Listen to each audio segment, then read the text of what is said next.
Welcome. Baruch atah Adonai Eloheinu melech haolam asher kitshanu b'mitzvotav v'tzivanu la'asok b'divrei Torah. And let me find the place where we are. So this is where we are essentially in the text, and we are actually starting, you can see right here. They're still discussing, of course, the priestly garments and the ephod, and just finishing up the ephod, and there were things that were suspended from it, and that's what we discussed. Yesterday we talked about the squares that in which the onyx stones were, the shoulder pieces were inlaid, etc. We talked about the two cords, these braided cords of gold that hung from the shoulder straps, and I showed you pictures of them. And so I believe we actually did not have a chance. Well, let's see, maybe we did. I guess we did, forgive me. So we're actually on verse 14 now.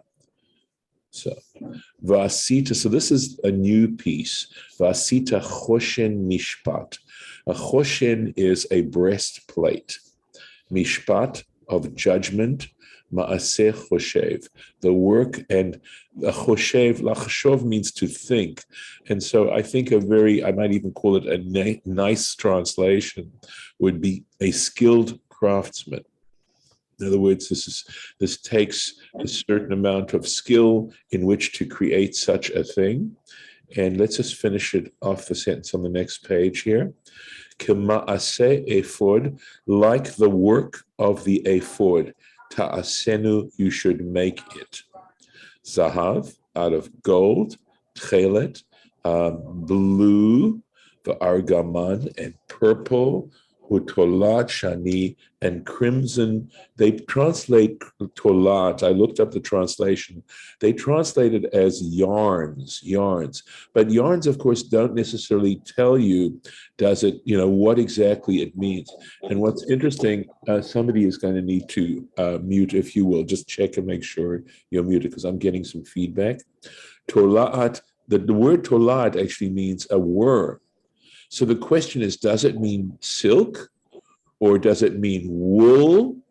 Although the relationship, of course, tolat to wool is interesting, right? I mean, I'm not sure where the connection would be. But that shani means crimson. V'sheish moshzar, sheish is linen. Moshzar would be twisted, and twisted linen. Ta'aseh oto, you shall make it. You shall make it. Check here. Okay.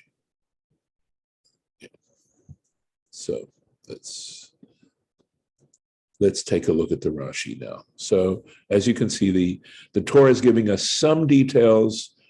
Obviously, I don't know that it's enough to actually make it. If that's all you had, that you'd know what to do.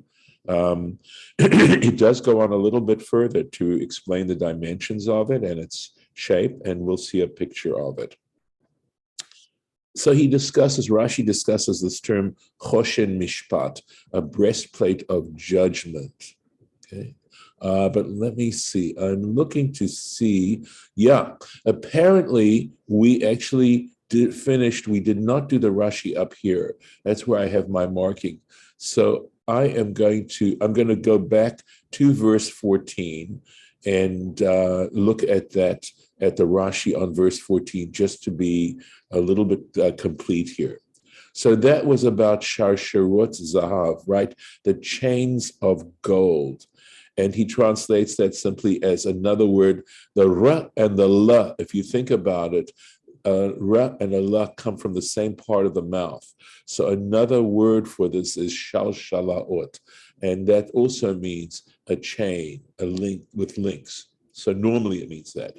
Migbalot, I said that meant double, but he takes the word migbalot here as lesof gvul hachoshen, meaning for the lesof means the end, the edge. Gvul means a border. In other words, at the border of the choshen, of the breastplate, ta'aseh otam. So he doesn't translate migbalot as doubled. He translates it as placed on the end of the choshen. Ma'aseh avot. He says it should be braided work. Now, the word of very often means thick, but he explains here that the tradition is that they were ma'aseh kli'at chutin. In other words, they were made out of braided threads. V'lo ma'aseh nekavim ukfalim. Not made with, a nekev is a hole, kfalim are chains. In other words, it shouldn't be made like a chain, which one might well think if you're talking about a gold chain, you usually think of links and loops. But he's saying, no. Ka'otan, it shouldn't be like those chains, ka'otan she'osin leborot, that they make for cisterns, in other words, to pull up the bucket or perhaps to move the the top of the cistern or something like that. Not that way. Ela ka'otan she'osin la'ardas ka'ot. Ardas ka'ot is definitely not a Hebrew origin word. I would have to imagine it's either Persian or Greek, but I know neither of those languages, so I can't tell you what that word comes from. Ko'otan, like those she'osin that they make for censers. And he actually translates that, of course, right? Shekorin encensereux, or something like that. That's the old French. And roich fas, to me, means roich is a smoke in German. And fas, I think, would mean a vessel. In other words, a vessel for smoke. Something like that. So exactly, in other words, what we call a censer, right? And he quotes the Gemara here in Beitza Kafbet, page 22 of the Gemara. V'natata et sharsheret, you shall place the chain, shel avotot ha'asuyot. In other words, he's saying of those braided chains, ha'asuyot ma'aseh avot, which are made in this braided way, al mishpatzot halalu, on these squares. And now he goes on to make a general comment on what we're reading here. Now, the way Rashi is describing it is unlike the picture that we have, and I'll stop the share a second to show you that picture. One moment. I'll see what I can find for you. 1 second here. Okay. Right. Here I have a good picture for you now. Let's see what I can do. Wish it were a little bit more elegant the way I'm doing this, but here we are. Beautiful picture, by the way, of these chains. But look at what he's saying here. So according to the way Rashi's describing it, it sounds as if these chains are attached to this part here. At least that seems to be the meaning of what I'm reading right now. But apparently there's another tradition that talks about this, and when it says al, it could mean al yad, which means next to, and these, of course, are attached in this way. Just an interesting observation here. Okay, I'm going to stop the share and do this. We'll go back to the text. So just to explain how he's describing this. So, and here we go. Please excuse me.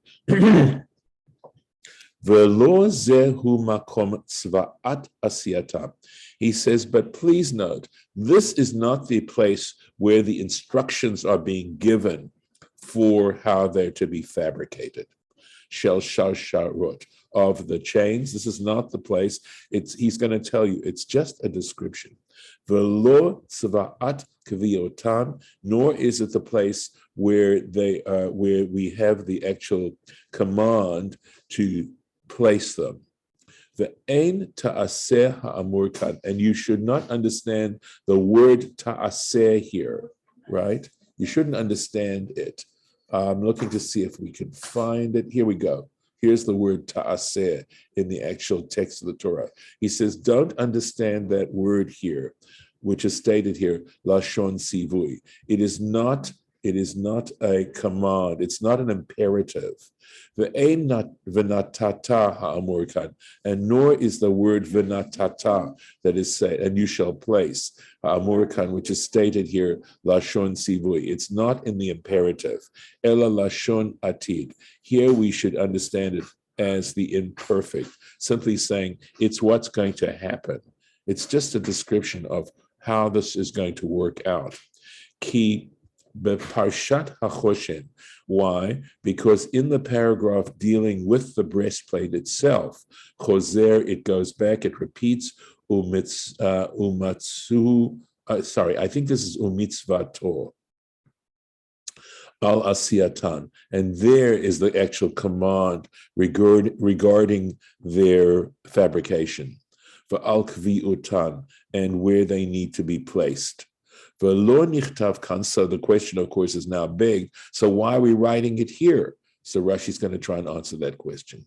And the only reason it's written here, lo diacha, to tell you, to inform you, miktsat sorech, to some degree, the need of hamishpatzot, of the squares, shetziva la'asot, which he already commanded to make im ha'ephod, with the ephod. So above, right, that we started that off by discussing these squares that they were using for the setting of the onyx stones. The katav lacha zot, and he wrote for you this, lomar lacha, to tell you, to inform you, hamishpatzot halalu, that these mishpatzot, these squares, yuzkaku lacha, are going to be required. You're going to need them. When you create the chains, and migbalot, remember, he translates as on the edge, right? Maybe supporting chains, perhaps. Al hachoshen, on the choshen, on the breastplate. Titneim al hamishpatzot halalu. You should place those chains on these particular settings, these squares that we described. All right. So much for that. Going in now to here. So the next verse 15, described this breastplate of judgment, right?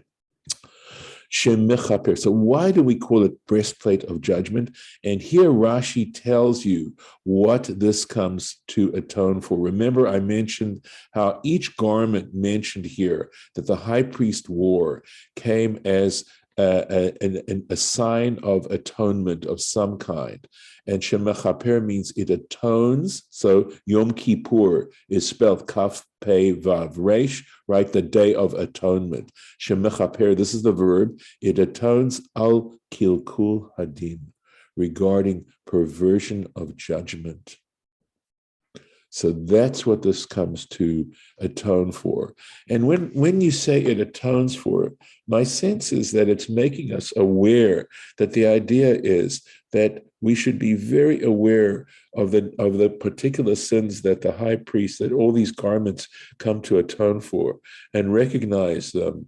I don't know if the correct term would be cardinal sins as opposed to venial sins. In other words, not that we have necessarily this kind of concept within Judaism, but certainly the kinds of perversions or perverse behavior that human beings are very capable of doing and perhaps are tempted to do, and to recognize that we need to pay attention to these things. And it's not an automatic, I don't think it's an automatic repentance, but what it's saying is that there's a level of, in being aware of these things, and it at least is a beginning of trying to correct these things, right? The very first thing you do if you're addicted is to admit that you're an addict, that you're addicted. You can't go anywhere further. And in a sense, these particular garments would make the high priest, and certainly, and as a high priest, he has to be aware of these things. We recognize that we're actually, shocked when we find out that people who are supposed to have positions of religious authority are acting in perverse ways. There's a special brand of disgust and horror and shock at that kind of thing. So I'm just trying to meditate a little bit and to reflect a little bit on the significance of why the high priest is dressed in these particular ways. Davar acher, another explanation. Mishpat, okay, the reason why it's called mishpat, of judgment, is in the sense that is shemivar erer, that it clarifies, dvarav, it clarifies its words, v'haftachato emet, and whatever it predicts, whatever it promises, literally is the truth.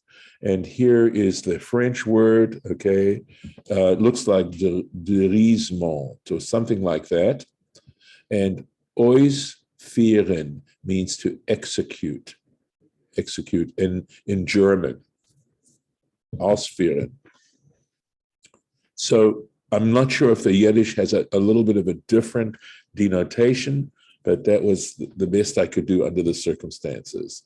So essentially it's saying that whatever it's going to tell us is going to be accurate. And then he goes on to explain, Shahamishpat Meshamesh Shalosh Lishonot. He says there are three ways to understand judgment, that this word mishpat incorporates three levels of understanding. It can understand, when we talk about judgment, it can refer to divrei ta'anot ba'alei hadin, meaning the words divrei.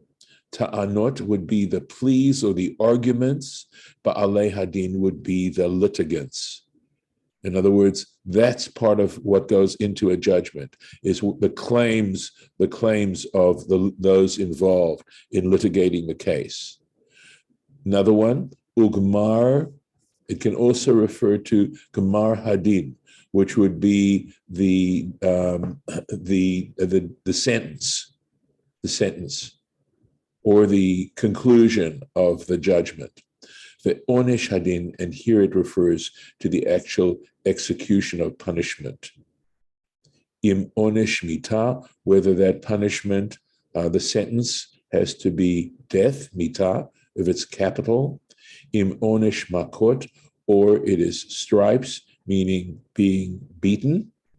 Im onesh mamon, or if it is financial, in other words, compensation, monetary. V'zeh mishamesh lashon birur dvarim. And what this comes to tell us, what it's the use of this word here is mishamesh. The shamesh means to use, right? It refers to the term of birur dvarim, a clarification of words, clear, unambiguous words. Shemefaresh umevarer dvarav, that this particular choshen was very clear. So that's sort of a little puzzling. So I'll explain to you that you'll see that the way this choshen is made is like a pocket. It's a pocket. And inside that pocket were the Urim and the Tumim. And the Urim and the Tumim were two stones, we think. There's some various opinions as to what they really were and whether it really refers to the 12 stones that were on the breastplate itself. But that if you asked a question, it would be able to let you know whether it actually spoke words or whether it was the way, in other words, that in a sense it communicated, and I'll explain to you what we mean. So there were the names of the tribes written on the 12 stones, and assumedly, if one asked the high priest a question, for which he needed to consult the Choshen. The stones would light up in a certain kind of way, and the high priest knew how to read this code, we might call it, that would be expressed through the lighting up of the various stones, and so that it would, in a sense, you might say, right, type out the answer. So that's at least one theory. There's another theory that says the Urim and the Tumim were stones themselves. They were separate and placed in the pocket of the Choshen. So just continuing on a little bit, K'ma'aseh ephod, like the work of the ephod, and he explains Ma'aseh choshev. In other words, it is done by a skilled craftsman, or michameshet minim, and made also out of these 5 different strands, fibers, etc. But minim would be types, kinds. And what I'm going to do is show you a picture of that again. Let me do that. Let's see if this does it for me. Okay, right. So let's take a look at that again. So there we are. This is it. This is the Choshen. And you see the 12 stones now. And they're described in the Torah. And again, they're encircled in this way. So we have some idea. Stop that. Go back. I'll go back to the original for a moment. We'll go to the next sentence. Here we are.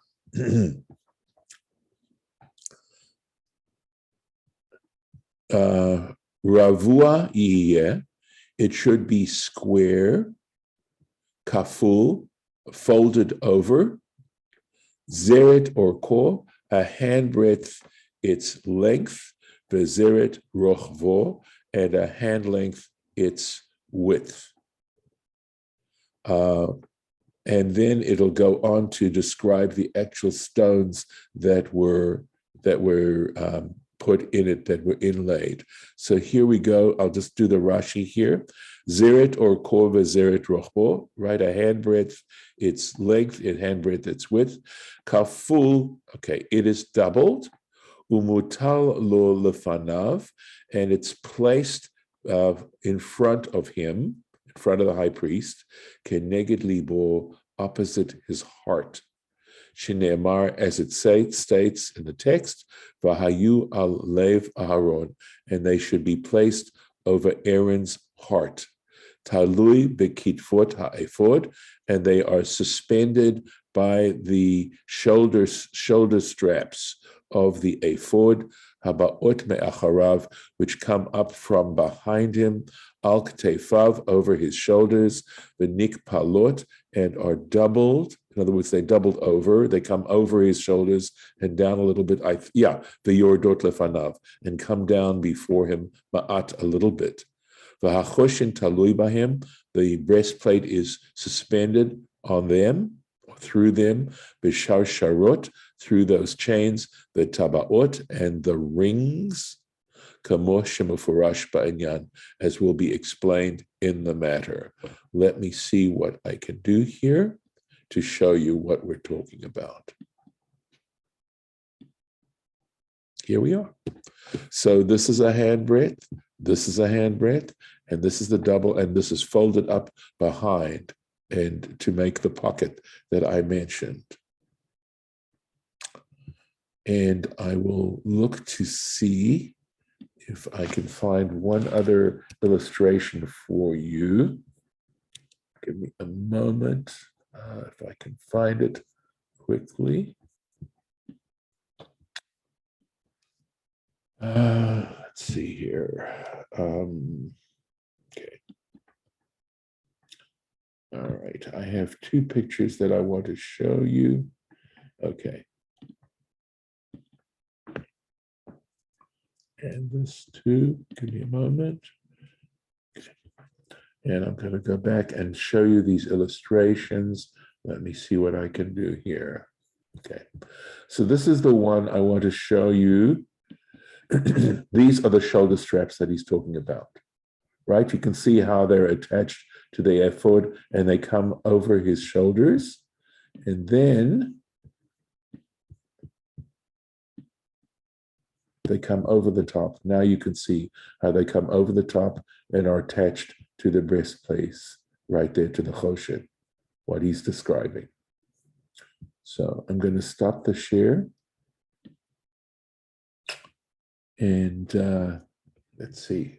We don't have a minion at this point, so we won't be able to say Kaddish to Rabbanan, but we do have a few minutes in case any of you would like to comment on anything at this point.